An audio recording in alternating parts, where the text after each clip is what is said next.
The blood on the barbed wire was still fresh when Caleb Morrison heard the moan. It cut through the howling Texas wind like a blade, stopping him dead in his tracks as he rode the fence line of the Henderson ranch. His horse, a weathered Mustang named Duke, snorted nervously and pawed the hard-packed earth. Something was wrong. In this godforsaken stretch of the Panhandle, where Comanche war parties still painted the horizon red with vengeance, a wounded soul meant trouble was coming fast. Caleb had learned to trust his instincts during his years as an Army scout. Those instincts had kept him alive when half his unit fell to Comanche arrows near the Canadian River.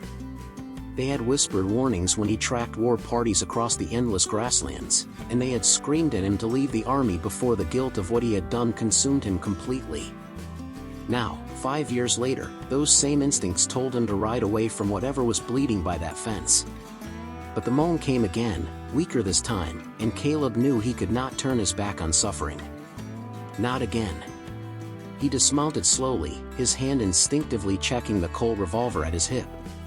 The barbed wire fence stretched endlessly in both directions, a harsh reminder of how the white man was carving up the land that had belonged to the tribes for generations.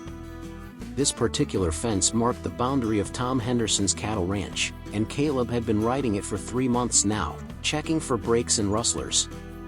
It was honest work, and it kept him far from the towns where people asked questions about his past. The wind died suddenly, and in the eerie silence that followed, Caleb heard labored breathing coming from behind a cluster of mesquite bushes near the fence post. He approached carefully, his boots crunching on the dry grass. What he found there would haunt him for the rest of his days, though not in the way he expected. A young Comanche woman lay crumpled against the fence post, her deerskin dress torn and stained with blood. A deep gash ran along her left arm where the barbed wire had caught her, and her face was pale with blood loss. Her long black hair was matted with dirt and sweat, and her breathing came in short, painful gasps. She could not have been more than 20 years old. Caleb's first instinct was to mount Duke and ride hard for the ranch house. This was not his problem.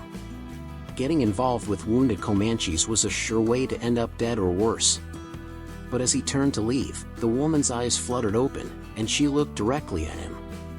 There was no fear in those dark eyes, only a quiet dignity that reminded him of his own sister Mary, who had died of fever when they were children. The woman tried to speak, but only a whisper emerged from her cracked lips. Water. The universal language of the desperate. Caleb stood frozen for a long moment, his mind racing through the possibilities. If other Comanches found him here with this wounded woman, they would assume he had hurt her. They would not listen to explanations. They would not show mercy. But if he left her here to die, he would be no better than the men he had served with in the Army, men who saw the tribes as nothing more than obstacles to be removed. He made his choice. Caleb knelt beside the woman and uncapped his water canteen. Supporting her head gently with one hand, he brought the canteen to her lips and let her drink slowly. The water seemed to revive her slightly, and some color returned to her cheeks. She whispered something in her native tongue that he could not understand, but her tone sounded like gratitude. Working quickly, Caleb tore strips from his shirt and began bandaging her wounded arm. The cut was deep but clean, and it had stopped bleeding heavily.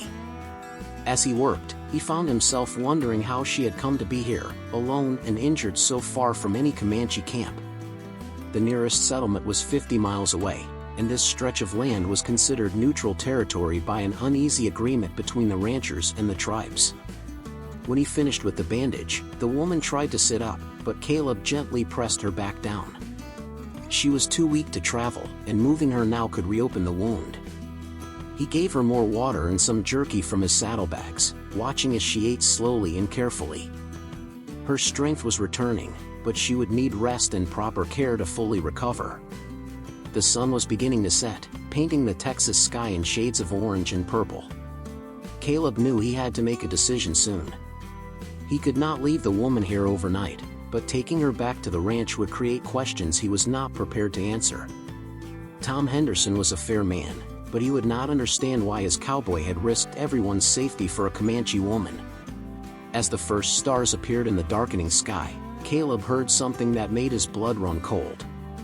In the distance, Barely audible above the evening wind, came the sound of horses. Many horses. And they were coming this way. The thunder of approaching horses grew louder as Caleb helped the wounded woman to her feet. Her name was Ayanna. She had managed to whisper to him in broken English while he bandaged her arm. Now, as the sound of hoofbeats echoed across the prairie, he could see the fear flickering in her dark eyes for the first time. She grabbed his arm with surprising strength and spoke urgently in Comanche, pointing toward the Henderson ranch house visible in the distance. Caleb did not need to understand her words to grasp her meaning. They needed to move, and they needed to move now. He lifted Ayanna onto Duke's back, ignoring the sharp pain in his old shoulder wound from his army days. The Mustang snorted nervously but stood steady as Caleb swung up behind her. In the fading light, he could see dust clouds rising on the horizon. Whatever was coming their way involved a lot of riders, and they were moving fast. The ride to the ranch house took 20 agonizing minutes. Every few seconds, Caleb glanced over his shoulder, expecting to see Comanche warriors cresting the hill behind them. Ayanna swayed in the saddle, her strength fading as the adrenaline wore off. Twice she nearly slipped from Duke's back, and each time Caleb caught her, feeling the fever starting to burn through her skin. The wound was worse than he had initially thought, an infection was setting in. Tom Henderson's ranch sprawled across a shallow valley, its buildings clustered around a large barn and main house. As they approached, Caleb could see lights in the windows and smoke rising from the chimney. It looked peaceful and normal, but he knew that would change the moment he explained what he was bringing to their doorstep. Henderson employed 6 other cowboys, and most of them had fought in the recent conflicts with the tribes. They would not welcome a Comanche woman, wounded or not. Caleb made a quick decision. Instead of riding to the main house, he guided Duke toward the old hay barn on the far edge of the property. It was rarely used anymore since Henderson had built the larger storage building closer to the house. If he could hide Ayanna there until morning, maybe he could figure out what to do next. The woman needed medical attention, but Dr. Matthews was in Amarillo, a 2-day ride away. The barn was dark and musty, filled with the ghosts of harvests past. Caleb helped Ayanna down from the horse and made her as comfortable as possible on a pile of old hay. She was shivering now, and her breathing had become labored again. He covered her with his jacket and brought her more water, but he could see that she was getting worse. Without proper medicine, she might not survive the night. As Caleb tended to Ayanna's fever, she began to speak in a mixture of Comanche and broken English. Through her delirium, he began to piece together her story.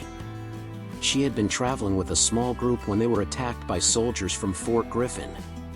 She had escaped, but not before taking a bullet in the shoulder that had festered during her flight across the prairie. The barbed wire wound was just the latest in a series of injuries that had left her weak and vulnerable. The irony was not lost on Caleb. He had spent 3 years as a scout for the very fort that had wounded this woman. He had tracked her people across these same plains, leading soldiers to their camps. How many times had he been part of raids that left women like Ayanna wounded and alone? The guilt that had driven him from the army came flooding back, but this time it brought with it a chance for redemption. Near midnight, Caleb heard voices coming from the direction of the main house. He crept to the barn door and peered out through a crack in the wood. Tom Henderson was standing on his porch talking to 2 of his cowboys, Jake Miller and Ben Torres. Even from a distance, Caleb could see the tension in their postures.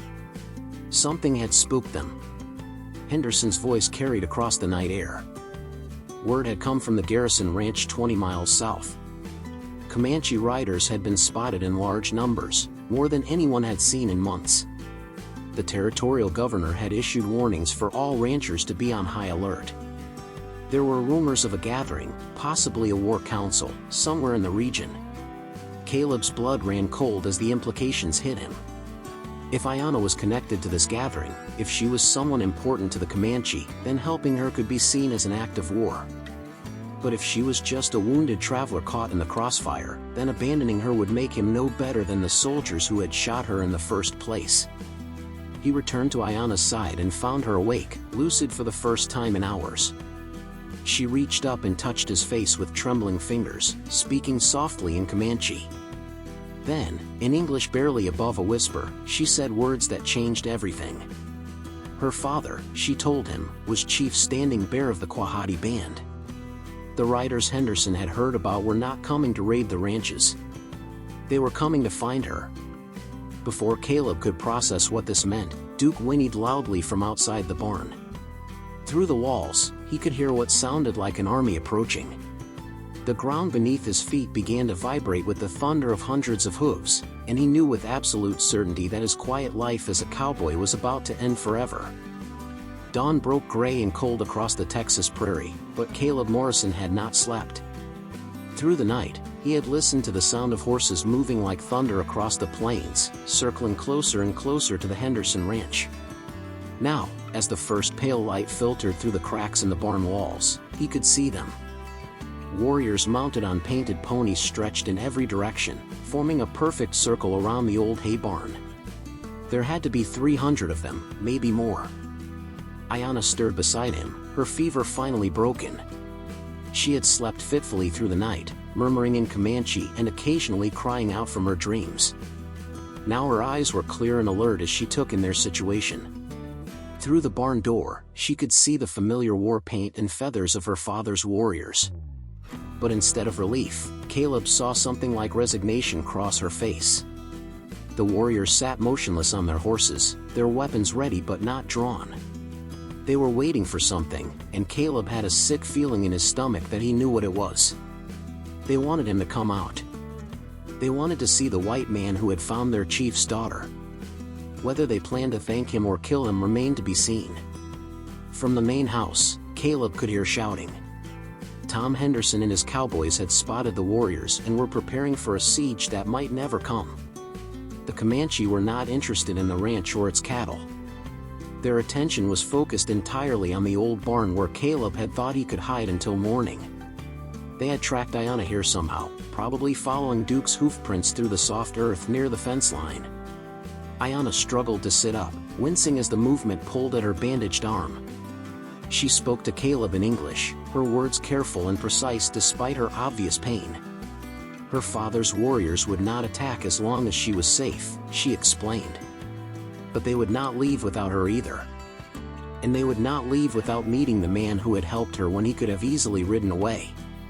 The weight of the moment settled on Caleb's shoulders like a heavy blanket. This was not just about one wounded woman anymore. This was about the fragile peace between two peoples who had been killing each other for generations. One wrong move, one misunderstood gesture, and the circle of warriors outside would become a whirlwind of violence that would consume the Henderson ranch and everyone on it. Caleb checked his revolver out of habit, then realized how useless it would be against 300 warriors. He had 6 bullets. They had enough arrows and rifles to turn him into a pincushion before he could clear leather. If this was going to end peacefully, it would not be because of superior firepower. It would be because of something much rarer in this harsh land. Trust. Ayanna placed her hand on his arm and looked into his eyes. She told him about her father, Chief Standing Bear, a man who had fought the white soldiers for 20 years but who had never forgotten that individual acts of kindness could still exist even in times of war. She told him about the Comanche belief that when someone saves your life, they become responsible for what you do with that life afterward. And she told him something that made his blood run cold. Her father knew who he was. Standing Bear remembered the Army scout named Morrison who had tracked Comanche bands during the Red River campaigns. He remembered because Caleb had been different from the other scouts. Where other white men burned villages and killed without discrimination, Caleb had warned camps when attacks were coming. He had left medicine for sick children and water for the elderly. The Comanche had noticed, even if the army had not. Now, as Caleb absorbed this revelation, he understood why the warriors had come. They were not here for revenge. They were here for answers.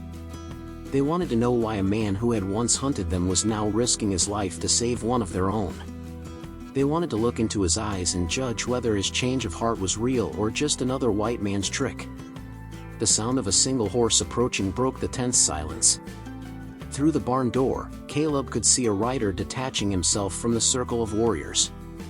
Even at a distance, there was no mistaking the commanding presence of the man on the magnificent black stallion. Chief Standing Bear rode with the confidence of a man who had led his people through countless battles and negotiations. His weathered face showed no emotion as he approached the barn, but his eyes never left the door where he knew his daughter was hiding. Standing Bear stopped his horse 20 feet from the barn and spoke in a voice that carried clearly across the morning air. His words were in Comanche, but his meaning was unmistakable. He was calling for the white man to come out. He was calling for Caleb Morrison to face the judgment of the Quahati people. Caleb took a deep breath and looked at Ayanna one last time. She nodded encouragingly, though he could see the worry in her eyes. Whatever happened next would determine not just his fate, but possibly the fate of everyone at the Henderson Ranch. The circle of warriors waited in perfect silence as Caleb walked to the barn door and placed his hand on the wooden latch. Chapter 4, The Sacred Circle. Caleb Morrison stepped out of the barn into the cold morning air, his hands visible and empty at his sides. The circle of 300 Comanche warriors stretched in every direction, their painted faces solemn and watchful. At the center of it all sat Chief Standing Bear on his black stallion, a man whose very presence commanded respect from friend and enemy alike. The morning sun caught the silver in his long braided hair and the intricate beadwork on his war shirt. For a long moment, neither man moved. Caleb could feel the weight of 300 pairs of eyes studying him, measuring him, judging whether he was worthy of the trust his daughter had placed in him. The silence stretched across the prairie like a taut rope, ready to snap at the slightest provocation. In the distance, Caleb could see Tom Henderson and his cowboys watching from the main house, their rifles ready but useless against such overwhelming numbers. Standing Bear dismounted slowly, his movements deliberate and ceremonial. He walked toward Caleb with the measured pace of a man who had never shown fear in battle, never backed down from a fight, and never forgotten an act of kindness or cruelty. When he stopped just 3 feet away, Caleb could see the intelligence and pain in the chief's dark eyes. This was a man who had watched his world change forever, who had seen his people driven from their ancestral lands, and who still chose to seek understanding rather than blind revenge. The chief spoke in English, his voice deep and resonant. He told Caleb that he remembered him from the army days, remembered the scout who had been different from the others. He spoke of winter nights when Comanche children had found army blankets left by water sources, of warnings carved into trees that allowed families to escape before dawn raids, of small acts of humanity in a time of war that had not gone unnoticed. Standing Bear reached into a leather pouch at his side and withdrew something that made Caleb's breath catch in his throat. It was a small wooden carving of a horse that he had left at a Comanche camp 3 years ago, a toy he had whittled for the children during a lonely night on patrol. He had never known if anyone had found it, never known if his small gestures of compassion had made any difference in the vast cruelty of the conflict. The chief explained that the carving had been given to his youngest son, who had treasured it until his death from smallpox the previous winter. In the Comanche way, the toy had been buried with the boy, but its memory lived on as a symbol of the good that could exist even between enemies. When Ayanna had told her father about the white cowboy who had given her water and bandaged her wounds, Standing Bear had known immediately who she meant. Now came the moment Caleb had been dreading. Standing Bear asked him why he had left the army, why he had abandoned a life of tracking and fighting to become a simple cowboy. The truth hung between them like smoke from a dying fire. Caleb told him about the night at Palo Duro Canyon, when he had led soldiers to what he thought was a warrior camp but turned out to be families fleeing the reservation. He spoke of the children who had died because of his information, of the guilt that had eaten at him until he could no longer wear the blue uniform. Standing Bear listened without interruption, his face revealing nothing. When Caleb finished speaking, the chief placed the wooden horse carving in his hands and spoke words that would echo in the cowboy's mind for the rest of his life. In the Comanche tradition, he said, "A man who saves a life becomes bound to that person forever. But a man who recognizes his mistakes and seeks to make amends becomes something more precious. He becomes a bridge between worlds." The chief called out in Comanche to his daughter, and Ayanna emerged from the barn, supported by 2 of the warriors who had dismounted to help her. She walked slowly to her father's side, her bandaged arm a testament to Caleb's care. Standing Bear embraced his daughter gently, then turned back to Caleb with something that might have been the ghost of a smile. From his horse, the chief retrieved a magnificent war lance decorated with eagle feathers and strips of red cloth. He presented it to Caleb with both hands, explaining that it had belonged to his son who had died with the wooden horse. In the Comanche way, the lance would now protect the white man who had shown honor when honor was rare. It was not just a gift, but a sacred trust. As the sun climbed higher in the Texas sky, the circle of warriors began to disperse. They mounted their horses with fluid grace and rode away in small groups, heading back toward the vast expanse of prairie that had always been their true home. Standing Bear was among the last to leave, pausing only to place his hand on Caleb's shoulder in a gesture of respect that transcended language and culture.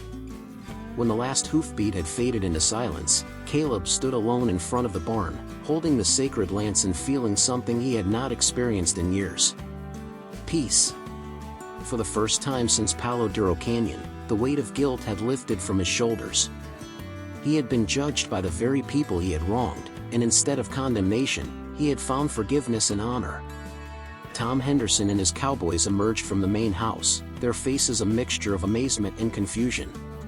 They peppered Caleb with questions about what had happened, about why 300 Comanche warriors had surrounded their ranch only to leave peacefully. But Caleb simply smiled and shook his head. Some stories, he told them, were too sacred to share. That evening, as Caleb sat on the porch of the bunkhouse polishing the war lance, he thought about the strange turns his life had taken. A simple act of giving water to a wounded woman had changed everything, proving that even in the darkest times, compassion could bridge the deepest divides. He had found his redemption not through violence or grand gestures, but through the quiet courage of doing what was right when no one was watching.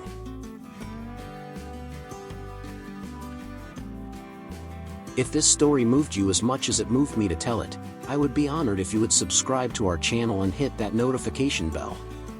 Stories like Caleb's remind us that humanity's greatest triumphs often come from our smallest acts of kindness.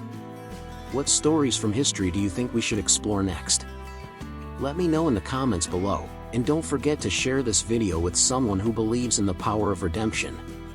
Until next time, keep believing in the good that exists in all of us.